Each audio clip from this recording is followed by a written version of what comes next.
This is Bishop Michael Burbidge, and you are listening to the Walk Humbly podcast.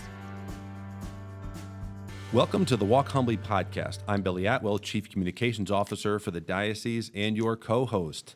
I first want to start off this podcast by thanking everyone who has supported the Bishop's Lenten Appeal, both this year and in years past. The support that you've offered has made it possible for this podcast to exist here in the Diocese, so I want to say thank you.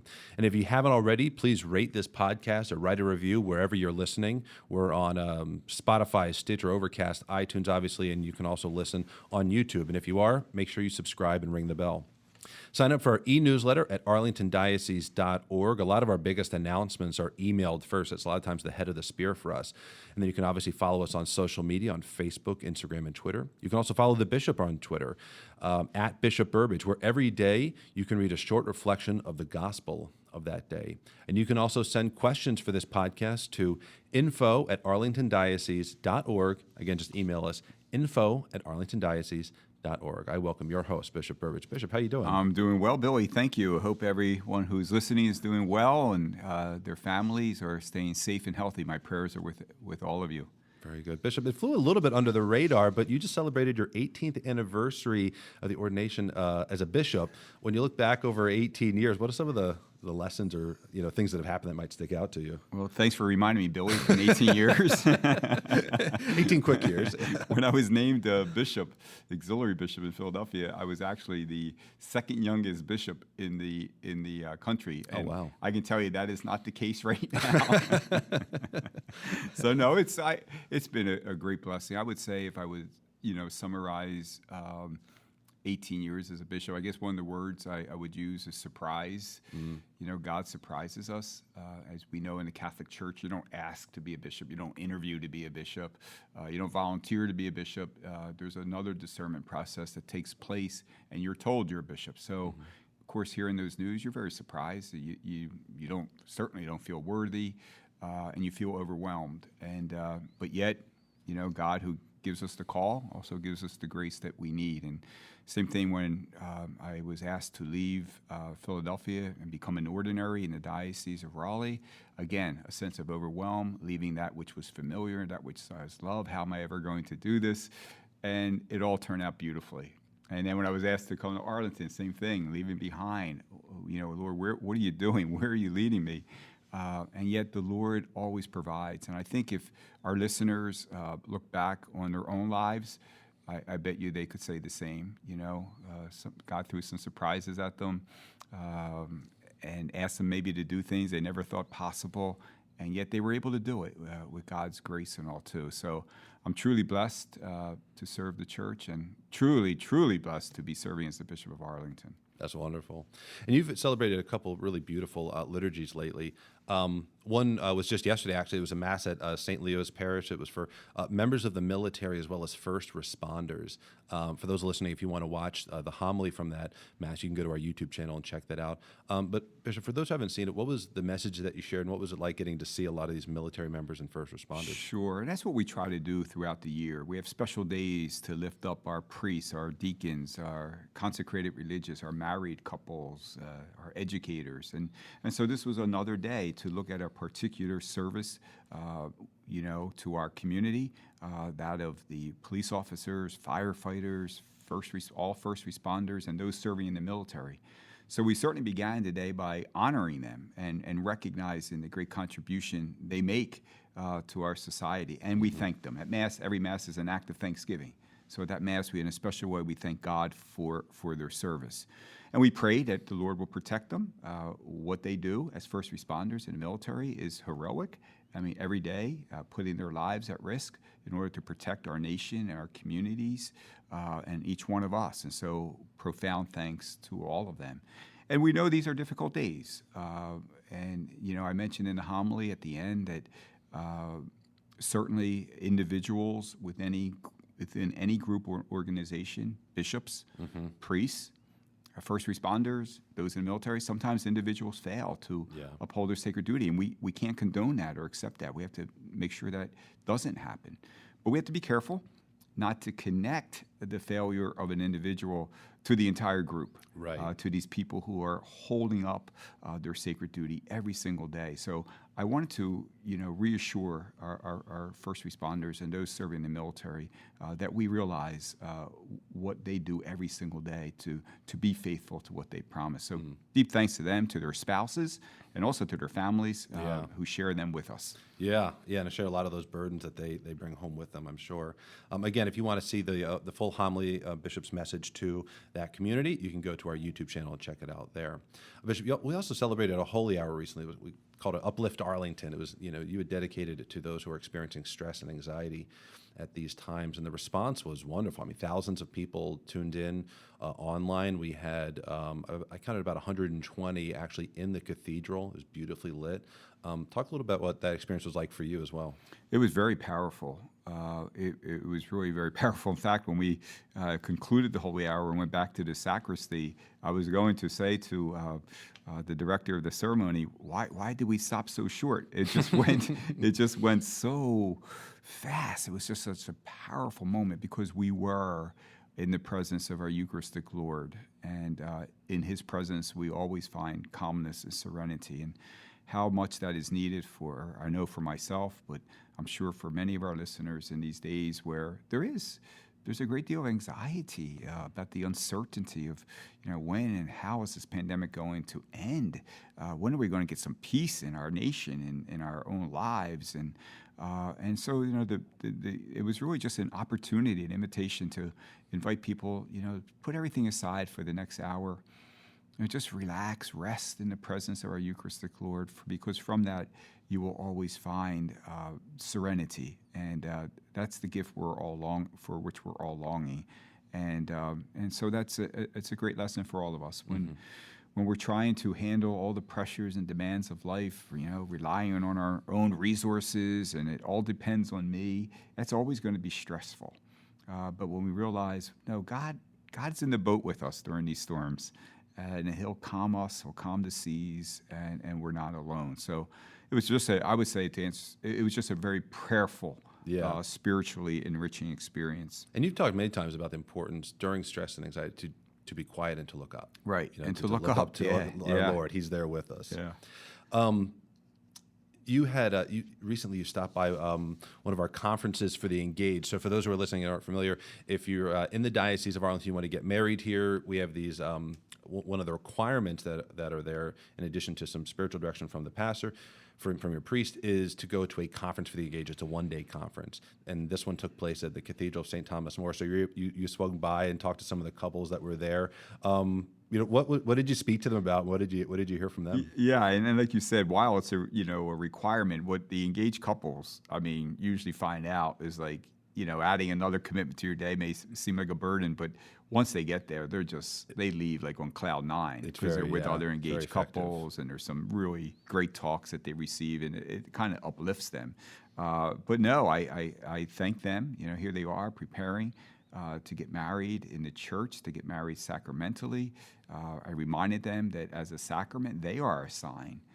They are a sign of the love that Christ has for us. I always say that, that's our church teaching. When we look at a married couple, we're supposed to say, do you see how these two love one another?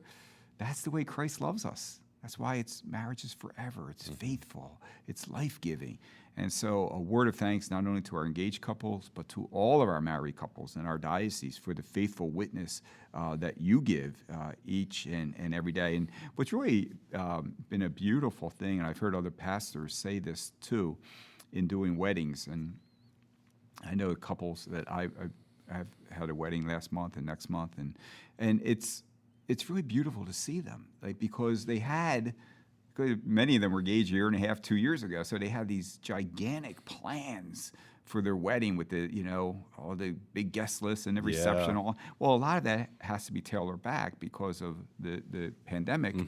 And what the married couples were saying is, actually, this is kind of freeing. Yeah. We've been worrying about all these non-essentials, and now all of a sudden we're just focused on the fact that God's going to be there. Those we love, our closest people, are going to be there. And this is actually becoming a really beautiful experience. So in the midst of some disappointment, no doubt, I think a great lesson for all of us, getting rid of the non-essentials, focusing on what really matters is a great lesson. That's wonderful. Yeah, I'm sure they appreciated that. And I've heard the same thing from people about the simplicity is actually freeing, which I'm sure like the Franciscans out there, like we've been saying this for hundreds of years, Right. that simplify your life and you'll be much happier. Exactly. So Bishop, this is a surprise for the listeners, but it's an exciting day for your ministry. Today, you're officially publishing a pastoral letter called "In Tongues All Can Hear: Communicating the Hope of Christ in Times of Trial." You begin by talking about the message of Scripture that we're called to live out the faith in word and deed, and really focusing on that communication part of the words that we use. You talk about what you call a revolution in communication, starting with the Sermon on the Mount and then tracing it all the way to the revolution of print communications, radio, TV, and the internet. Start from the beginning of why did you want to write a pastoral letter? Like, what made you want to do that in that form? Yeah, sure. Well, first, just to point out that what a pastoral letter is. Yeah, it's an official document sent by the bishop to the clergy and the faithful of his diocese. It usually addresses a specific issue of importance to the bishop and faithful, relevant to the times. For instance, Bishop Laverty issued a very popular pastoral letter on the dangers of pornography that we still get requests for this day. Yeah, we really do. Because it's still, sadly, such an issue. So I wrote this pastoral letter because after I'd written a message about the coronavirus in the Arlington Catholic Herald, I thought more and more about the larger issues that relate to communications and social media in our modern times. Like, what are we learning from this experience? Things, will not be the same, God willing, when we get out of this pandemic. But what have we learned? What have we learned as a family? What have we learned as a people? What have we learned as a diocese, as a church? There may be some new ways of doing something. We've learned a great deal of how we can communicate even more effectively. So that's the a reason why I want to share that with the faithful. Yeah, and you provided great context for it, talking about kind of a large historical context that you shared in that. And you talk about modern tools of communications as being remarkably democratic in that everyone has access to the tools of communication. And that certainly wasn't the case, years ago. Not everyone owned a printing press. They didn't have the ability to get the word out. And that power of communication was limited, but now it's incredibly diverse. What are your thoughts? Just expand on that a little bit, because that is one thing that's very unique about we're in a pandemic now where everybody has a publishing tool in their hands. Right, exactly. And, as you mentioned earlier, we begin, the pastoral letter with the Sermon on the Mount. We have the truth. We have the teachings of our Lord Jesus that bring us happiness, both now and forever, and how we are to live our lives. Now, how do we communicate that truth? How do we communicate that truth in an inspiring way to our faithful and to those who have wandered away, or to those in need? And so we do have many tools to do that. But as I always say, there are blessings with those tools and there are dangers. And so we have to be careful with our social media in this day and age, that we never use it to bully, to disrespect others, or to consume us. Like if all we do is use social media, but we forget the importance of the encounter with another human person, whether it be in ministry, whether it be in families, whether it be in the circle of friendship, well, that's a very much a missed opportunity. Yeah. So these tools are only to enhance the encounter that we are meant to have as human persons. And so I think that's always something to be very mindful of. Yeah, absolutely.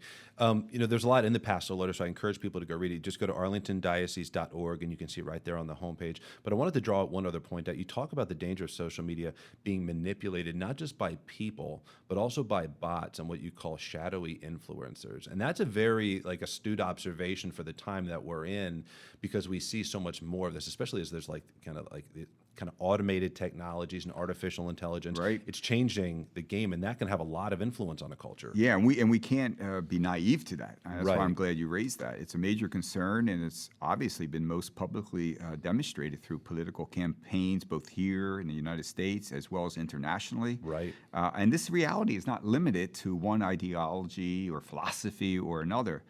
But when social media is no longer truly social, but controlled by the technology itself, we are in danger of losing our identity as a culture, and our voice can then be manipulated, and the impact can be devastating. So thank you for that warning. And I guess if I could summarize, the pastoral letter, not summarize it, but probably, since we're talking about just one quote that I do think, I hope in some way reveals the major point I was trying to make. If I just could just read a quote Please, from yes. that. And I don't, maybe this pastoral letter, where we give it to the people, I hope it doesn't help them. It's not meant to help them at night to sleep better or anything. I hope it's a help. No, I've read it. It will not. That is not its purpose, I promise. All right. So just this one quote.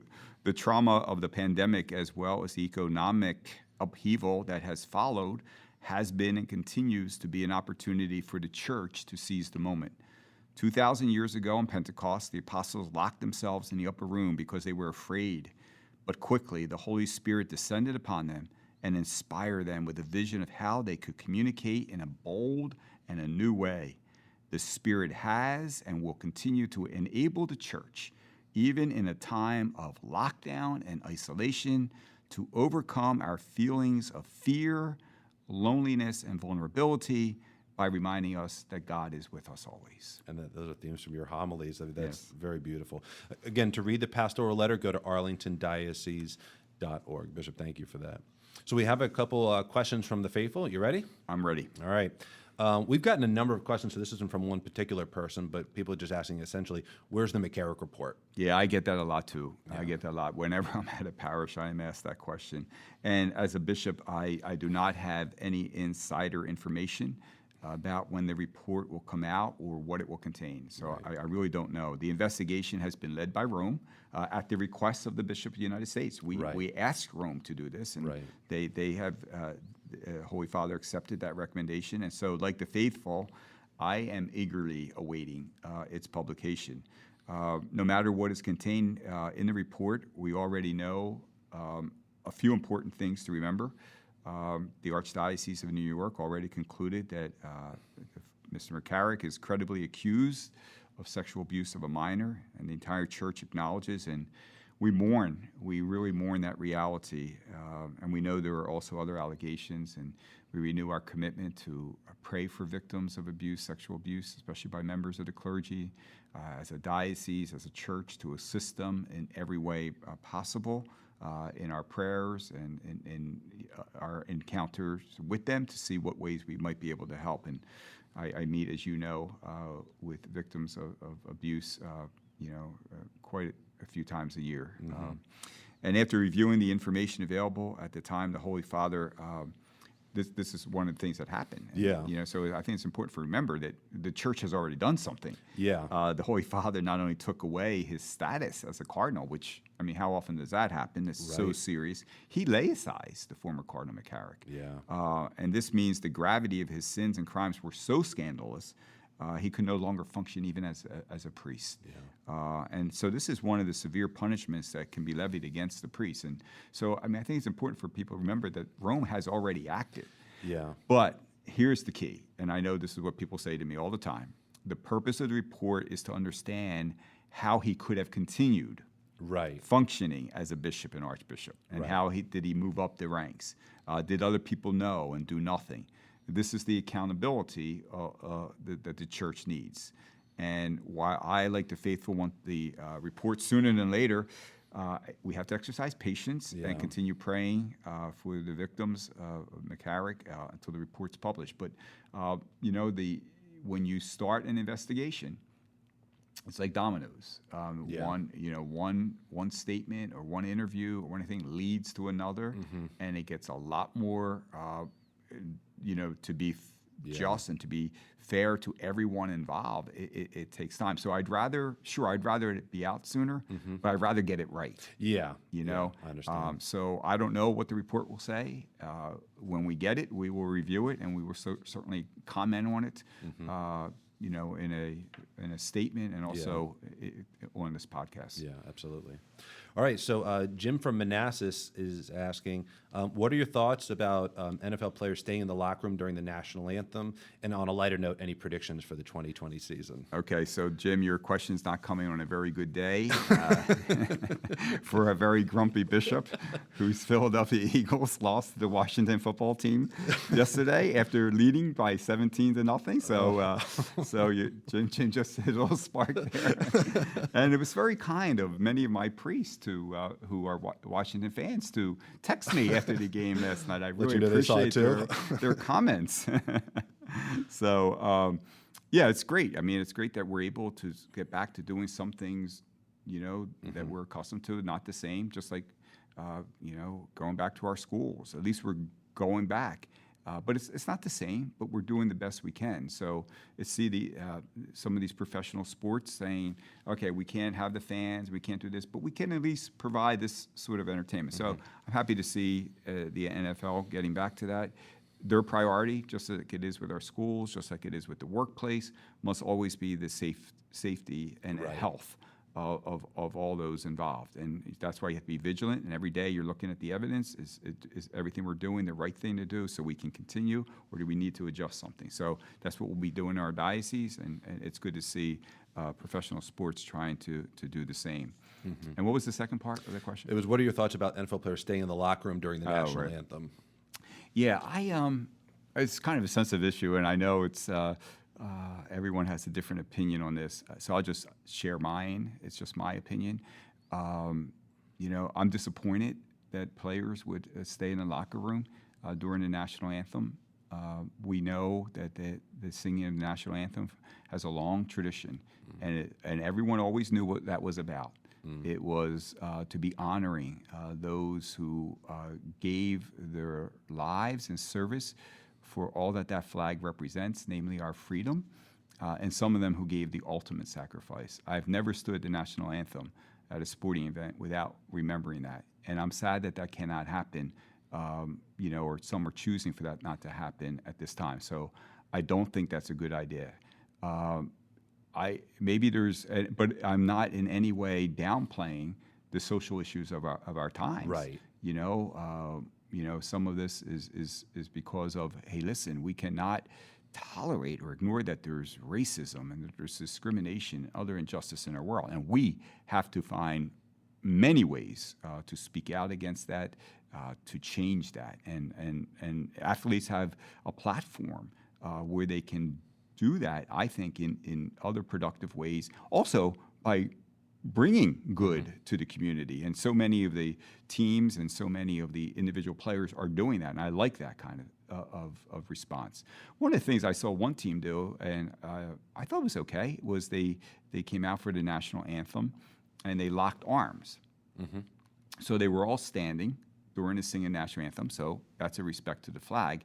We all knew why they were locking arms. Right. First of all, to show the unity that we should have as a nation to stand up against evil and injustice. And so I think something like that's a really good compromise. It sends both messages. So showing unity, but also, respect. And reminding us that, we need to be united more than ever, because there are evils, social injustices going on in our country right now. And how are we going to combat it unless we do it together? Absolutely. Any final thoughts, and then if you would close us out with your blessing. Right. No, that I just want to reassure all the faithful that I do know that this is a time of stress and anxiety for all of us, and so much for our families, and increased pressures and demands. And I do, with all my heart, want you to know I am praying for you every day. I want to remind you that you're not alone as we celebrate in that holy hour. Even in the midst of all these things that seem so demanding, God will give you the strength you need. Just don't try it alone. Let God help you and come into his presence as much as you can. So I do pray that our Lord will bless all of our listeners and their families, that he'll give them strength and perseverance, and that he will keep them health and safety, and that we can all renew our commitment to trust him and to walk humbly with our God. Thank you for listening to the Walk Humbly podcast. Make sure you check out more episodes on iTunes, Google Play, Stitcher, and Spotify. You can follow me on Twitter at Bishop Burbidge, where I offer gospel reflections each morning and share photos and updates of what is going on in the Diocese of Arlington.